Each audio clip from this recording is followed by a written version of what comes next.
Kata Lek Bagong sore itu, memiliki pasangan adalah pekerjaan seumur hidup. Sepanjang umurmu bertambah, kamu harus selalu bertumbuh bersamanya. Saling menerima sisi baik maupun buruk. Dan hal itu sudah menjadi kewajiban.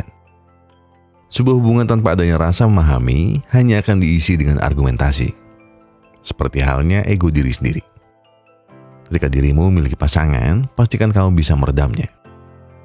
Karena terkadang bukan hanya perselingkuhan. Ego yang besar dan tidak mau kalah akan mengaramkan suatu hubungan. Dan bukannya kalian sudah berjanji untuk saling mengisi dan melengkapi. Jadi turunkan egomu, agar tidak seperti pria satu ini. Gimana? Jadi gini ceritanya.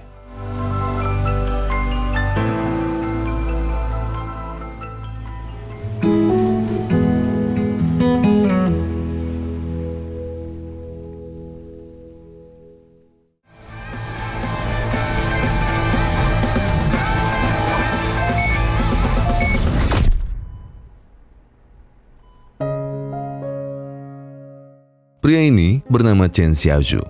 Diketahui ia telah mengalami koma selama 2 tahun. Dan pria yang menangis di depannya ini adalah sahabatnya, Liu.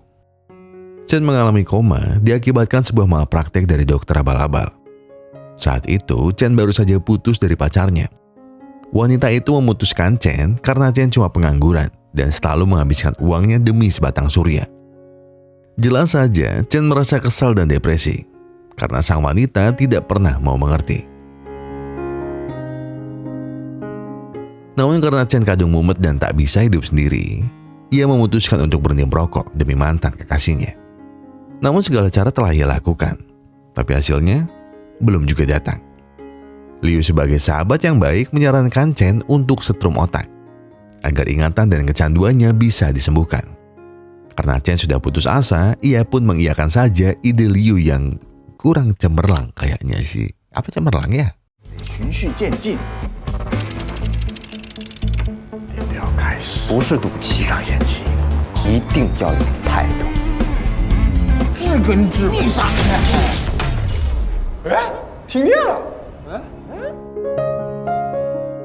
Dan itulah cerita bagaimana Chen bisa terbangun di rumah sakit setelah 2 tahun. Di sana Liu mengucap maaf kepada Chen karena idenya yang aneh itu. Namun Chen tak masalah, yang penting sekarang dirinya masih bisa bangun. Sang suster pun datang dan memberikan Chen sebuah obat berwarna kuning. Tanpa pikir panjang, Chen segera meminumnya. Namun, ada hal aneh yang terjadi setelahnya.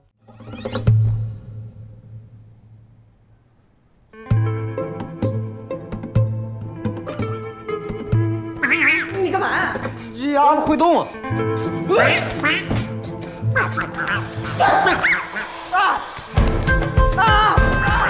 哎呦！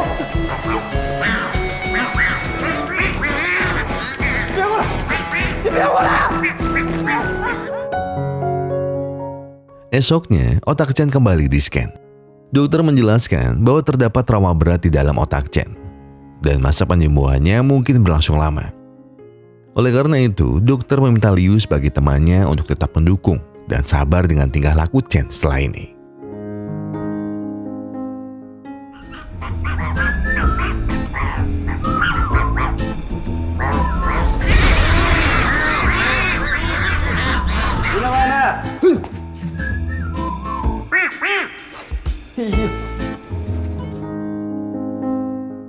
Setahun pun berlalu, dan Chen, masih saja melihat bebek-bebek itu.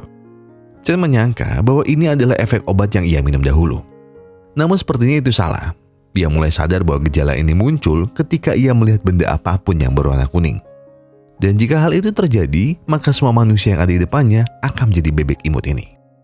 Untuk mencegah hal tersebut, Chen pun membeli kacamata merah, agar semua yang ia lihat juga menjadi merah. Kini Chen juga telah mendapat pekerjaan. Hari itu sang CEO mendatanginya. Dia bertanya apakah Chen mau menggantikannya. Jelas pertanyaan itu membuat Chen kaget setengah mati. Belum lama bekerja malah disuruh jadi CEO. Namun Pak CEO menjelaskan, 1 tahun kerja Chen sangat berdampak besar ke perusahaan ini. Dan tidak lama lagi perusahaan akan meluncurkan sebuah proyek besar. Dan di momen itu, Pak CEO ingin menyerahkan estafet perusahaan kepada orang yang lebih muda dan lebih berani.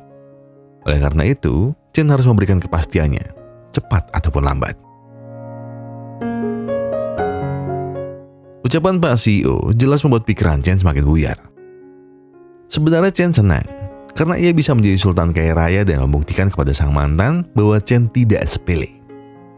Namun lagi-lagi, keraguannya justru berasal dari penyakitnya. Setiap kali Chen melihat warna kuning, semua manusia berubah menjadi bebek. Masalahnya kalau jadi bebek aja nggak apa-apa. Nah, ini udah jadi bebek, suaranya juga kuek-kuek. Ya kan Chen bingung gimana ngobrolnya. Bisik Chen dalam hati. Di perjalanan pulang, Liu mengucap selamat kepada Chen atas promosinya. Namun Chen bilang bahwa itu belum resmi. Ia masih ragu, karena Liu sudah tahu bagaimana penyakitnya ini.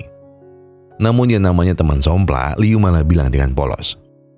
Tiap cobaan pasti ada jalannya, tenang toh.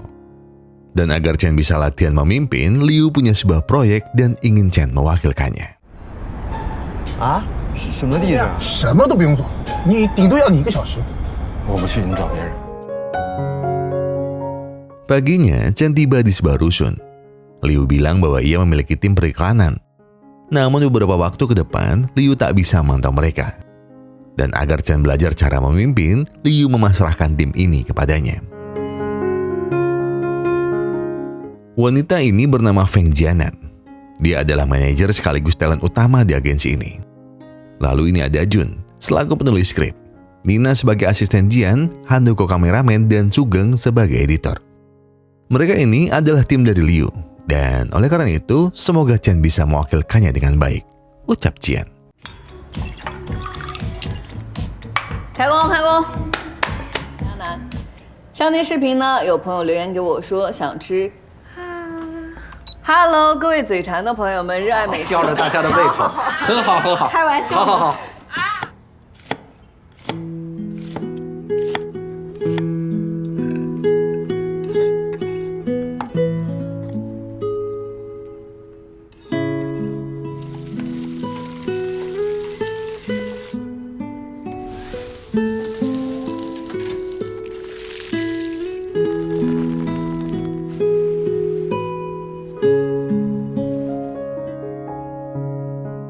Hari itu, mereka syuting sebuah konten masak-masak. Jun bilang konten ini yang paling disukai pemirsanya, karena masakan Jian terkenal sangat lezat. Kebetulan Chen sedang berada di sini. Oleh karena itu, ia harus mencicipi masakan sang wanita cantik satu ini. 说什么？大家好，我是今天的品尝嘉宾，看起来还不错。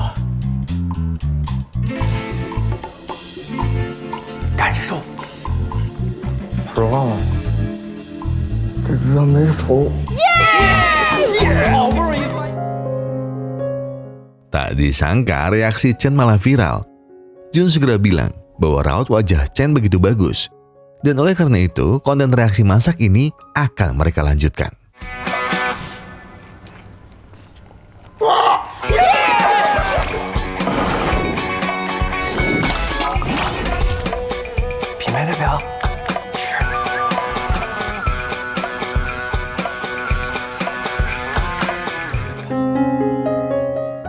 Kesal dan merasa ditipu, Chen berulang kali menghubungi sahabatnya itu. Namun Liu selalu menolak teleponnya. Ya udah mau gimana lagi, agar tetap profesional, Chen pun tetap datang hari itu. Namun saat mau masuk, tiba-tiba Abang Maxim lewat dan jaketnya berwarna kuning. Jelas saja penyakit Chen kambuh. Namun tiba-tiba ada sesuatu yang beda. Saat Jian menghampirinya, semuanya menjadi normal. Bahkan Chen bingung. Mengapa Jian tak menjadi bebek saat itu? Hal yang lebih ia bingungkan adalah saat di dalam terdapat patung bebek yang sama persis seperti bebek yang ia lihat. Dan bahkan warnanya kuning. Tapi Chen tidak berhalusinasi seperti sebelumnya. Seharian penuh Chen hanya termenung. Memikirkan mengapa dirinya tidak berhalusinasi. Seusai syuting, Jian menawarkan Chen tumpangan pulang. Di sepanjang jalan, mereka kembali berkenalan. Namun kali ini dengan lebih santai. Di sepanjang jalan, mereka berdua saling bertukar cerita. Canda dan tawa malam itu jelas membuat Chen tertarik dengan Jian.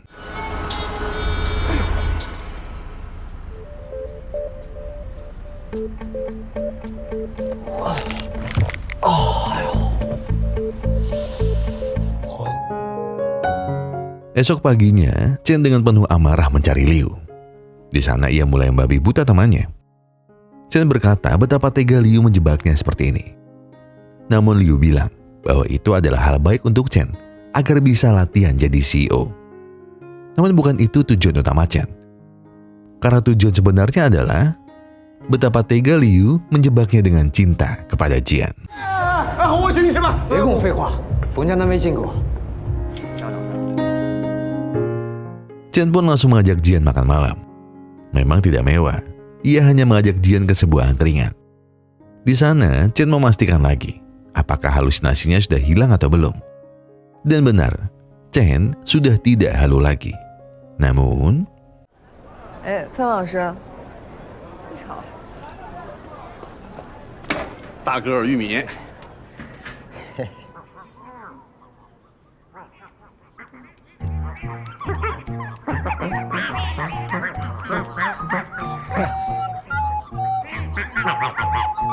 放别的还是退了。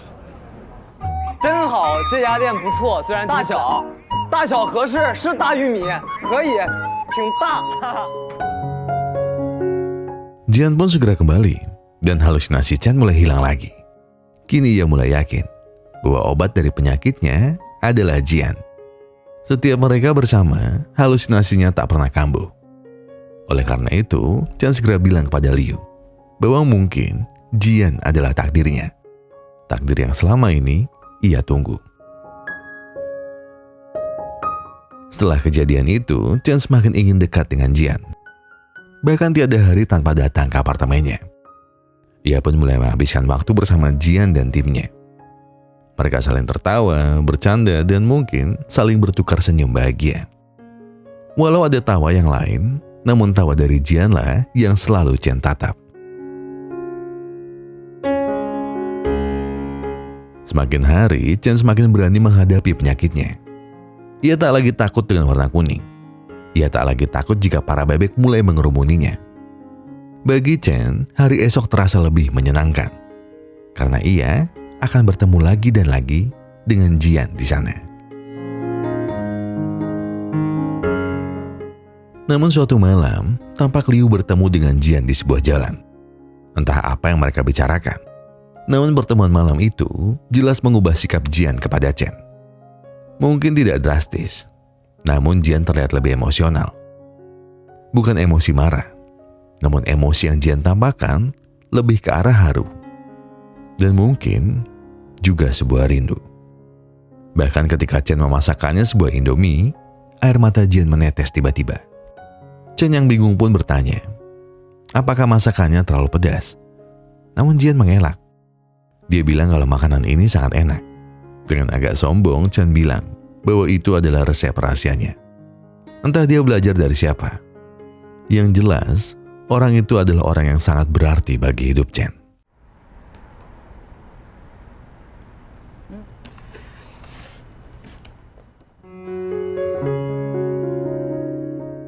Hari itu, mereka berdua melakukan kencan.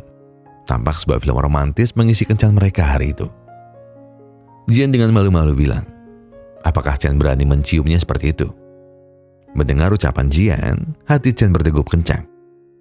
Ia merasa bahwa ini terlalu cepat.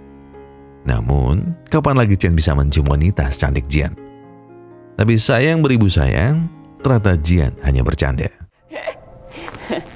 逗你玩呢。 Beberapa hari pun berlalu. Mungkin kini Chen sudah mereka anggap bagian dari agensi ini. Nampak hari itu, mereka akan melangsungkan syuting di sebuah sekolah. Yang tak disangka, Chen dan Jian adalah alumninya. Jun berkata bahwa sekolah ini cukup estetik. Dan ini adalah request langsung dari Jian. Mendengar itu, Jian pun senang. Dia mencoba mengingat apakah dulu pernah mengenal Jian. Syuting pun dimulai. Tapi nampak Chen agak kesusahan menghafal naskah. Jian berulang kali bilang agar Chen lebih natural saja. Jangan terlalu dibuat dan jangan terlalu seperti naskahnya. Hingga akhirnya, Chen pun mulai berakting tanpa sebuah naskah. Di sana, Chen diminta untuk membuat lelucon tentang kisah monyet dan sapi. Terlihat Jian sangat menikmati syuting malam itu. Seolah adegan yang mereka berdua lakukan sangat berarti bagi Jian. Seolah sebuah memori mulai terulang di kepalanya. Hingga akhirnya Chen menyelesaikan bagiannya. Dan seluruh tim pun memberi selamat kepadanya. Dan Jian tidak kuasa menahan perasaannya dan pamit untuk pergi ke belakang. 而且让一个生命对另外一个生命产生无限依赖，这对两。 Singkat cerita, pengalamannya bersama agensi Jian membuatnya yakin untuk menerima tawaran Pak CEO. Chen tak lagi takut, ia tak lagi gentar, dan ia tidak lagi ragu dengan hidupnya. Di depan seluruh karyawan, Chen memberikan sebuah pidato. Walaupun mereka mulai menjadi bebek, namun bayang dari Jian selalu menguatkannya. Kehadiran Jian di hidup Chen ternyata mampu memberinya sebuah hal gila seperti ini. Chen pun menyampaikan kepada seluruh karyawan bahwa CEO sebelumnya sudah luar biasa karena telah bawa perusahaan ini hingga ke titik tertingginya. Namun bukankah di atas langit masih ada langit? Oleh karena itu, di bawah kepemimpinan Chen, ia akan membawa perusahaan ini mencapai titik yang lebih tinggi dari langit itu sendiri.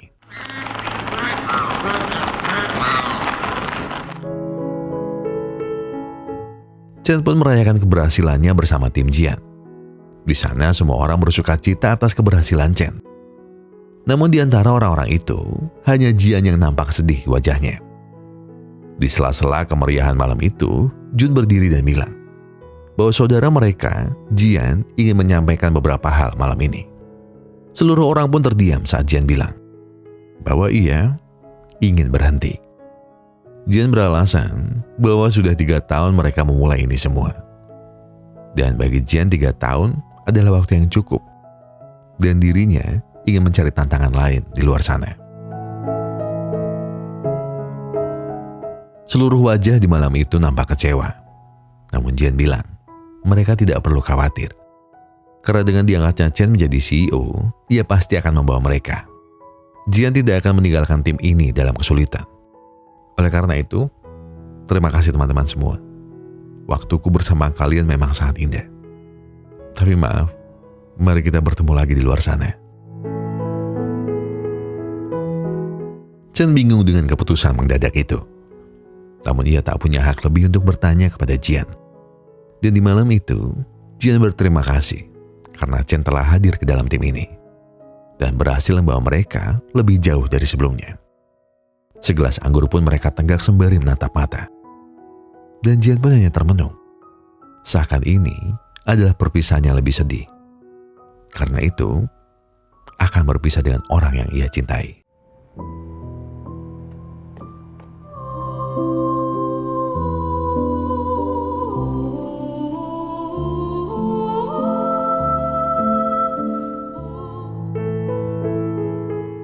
Dua bulan telah berlalu.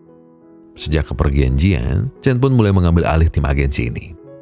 Segala macam pekerjaan iklan dari kantornya ia lempar ke mereka. Namun hari itu, Chen seolah menyadari suatu hal. Sebuah hal yang selama ini menjadi sebuah kebiasaan yang tiba-tiba hilang.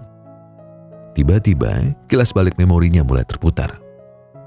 Dengan menggenggam sebuah mainan bebek, akhirnya Chen ingat sesuatu. Bahwa Jian adalah mantan kekasihnya dahulu. Seseorang yang benar-benar ia sayangi selama hidupnya.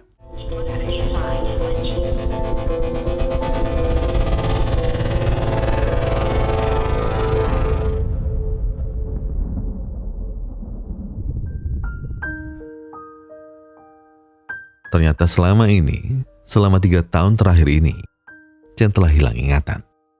Halusinasi bebeknya ternyata dipengaruhi oleh trauma dan kerusakan otak yang terjadi. Bahkan sebagian ingatan Chen juga terhapus. Khususnya ingatan bersama Jian. Segala hal yang terjadi bersama Jian akhir-akhir ini ternyata gambar memori mereka berdua dahulu. Mulai dari minum miras sebelum syuting, ramen andalan Chen, bahkan adegan syuting di atas sekolah mereka adalah adegan nyata yang terjadi di antara Chen dan Jian. Dahulu Jian adalah seorang murid pendiam, tak punya teman dan selalu kesepian. Malam itu adalah malam kelulusan. Saat Chen tak sengaja ke rooftop, ia mendapati Jian tengah sendiri. Karena merasa iba, Chen segera menghampiri dan bertanya tentang apa yang sedang Jian lakukan. Namun beribu kali Chen bertanya, Jian lebih memilih menutup mulutnya. Hingga sampai Chen mengeluarkan lelucon kisah monyet dan sapi. Saat itu juga, Jian mulai menanggapi perkataan Chen.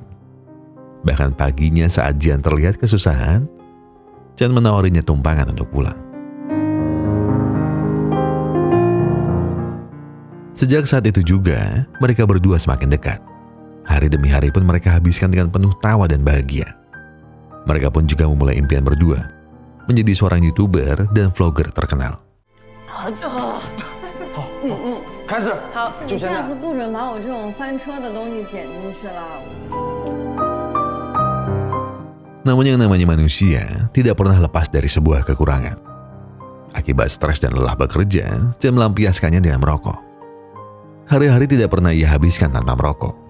Bahkan saat tidur pun juga. Hingga Jian marah kepada Chen karena telah merusak kasurnya dengan rokok. Chen ikut tersulut amarahnya.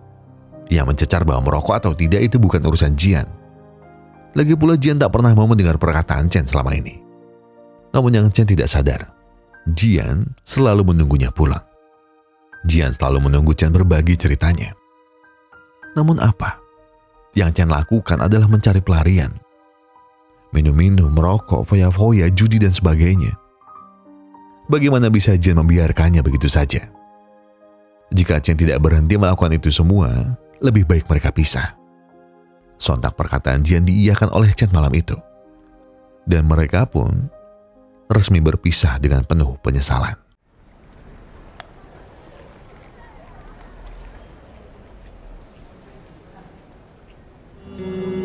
Kau 近了，你会不停地被对方给觉得他怎么这样，他为什么不能那样？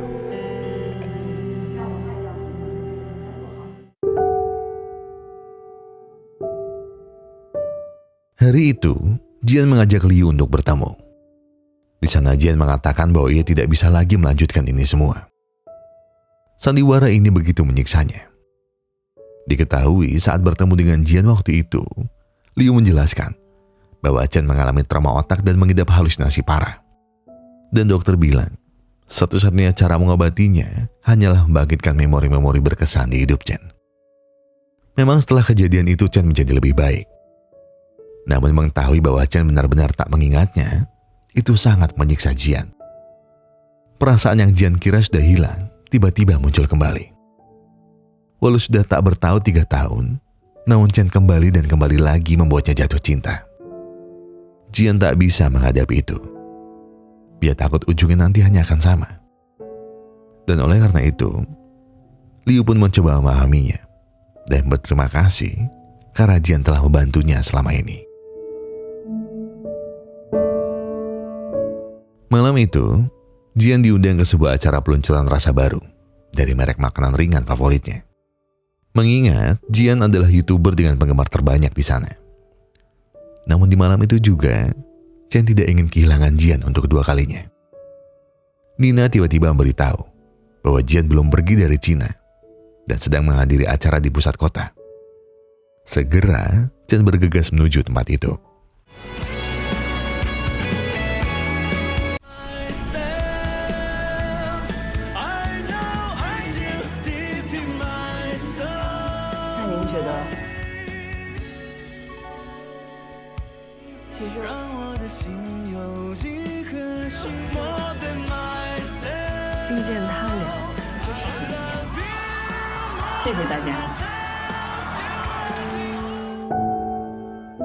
Chen pun akhirnya sampai.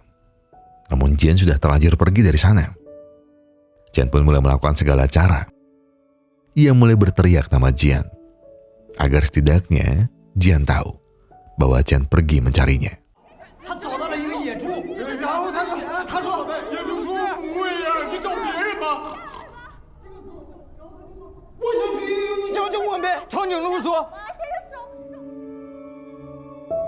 Suara Chen pun terdengar oleh Jian. Bagaimana tidak, teriakan khas lelaki yang ia cintai tidak mungkin bisa lepas dari telinganya. Dengan derai air mata yang menetes, Chen berkata bahwa ia telah mengingat semuanya. Ia sudah ingat bahwa dirinya lelaki yang buruk. Ia sudah mengingat bahwa dulunya dia sangat egois. Dan dia sudah mengingat bahwa Chen sangat mencintai Jian. Mata mereka pun kembali bertemu di titik yang sama. Lalu hal terakhir yang Chen sampaikan adalah ia telah berhenti merokok demi Jian seorang.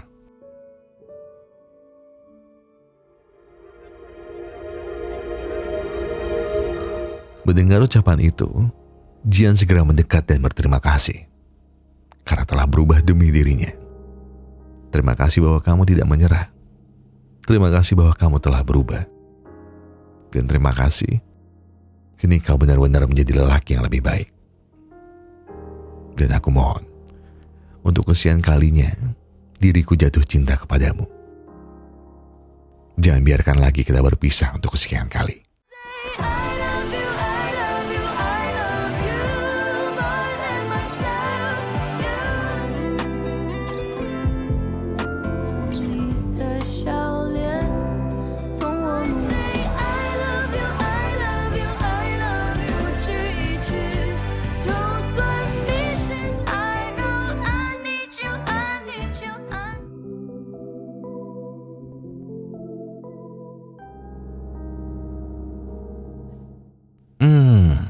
Egois, ya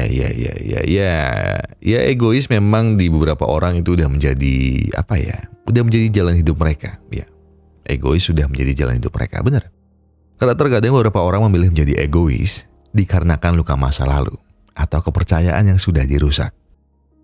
Namun sebenarnya menjadi egois tidak sepenuhnya salah, asalkan dalam batasan tertentu. Ada nilai-nilai kemanusiaan yang lebih perlu dijunjung daripada egoisme pribadi.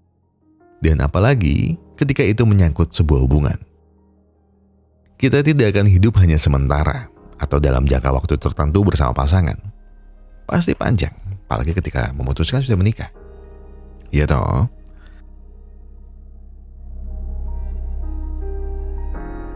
Jadi, menjadi egois itu boleh.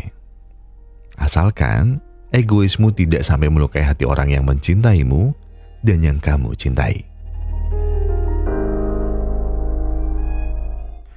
Dan saya minta maaf kalau suara saya seperti ini karena sedang bindeng, sedang pilek, sedang baru sembuh dari flu, habis sembuh dari radang, jadi ya kayaknya harusnya sih baik-baik aja sih ya suaranya di situ.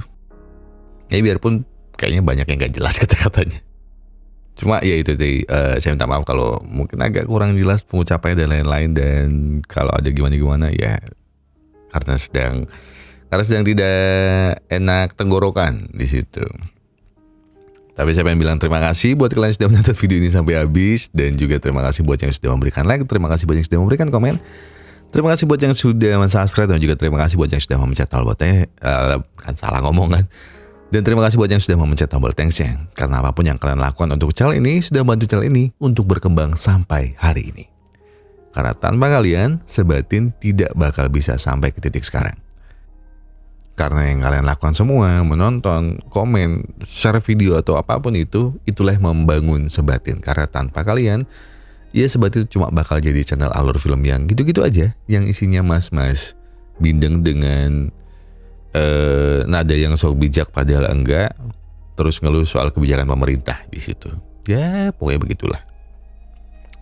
Saya pengen cerita banyak, cuma bener-bener gak enak, tenggorokannya jadi gampang banget batuk. Jadi sekali lagi saya ucapkan terima kasih, dan sebelum saya menutup video ini saya pengen bilang ke kalian semua, kalau kalian lagi ada masalah dan itu berat banget, yang tenang dulu, ya kan? Selesaikan semuanya dengan kepala yang dingin. Tidak perlu buru-buru, gak ada yang ngajak kamu nyusu-nyusu. Oke? Jadi sekarang duduk, tarik napasnya, buang, tenggak kopinya, ambil koreknya, dan Sebatin aja dulu. Gue keren juga, I'm Batman.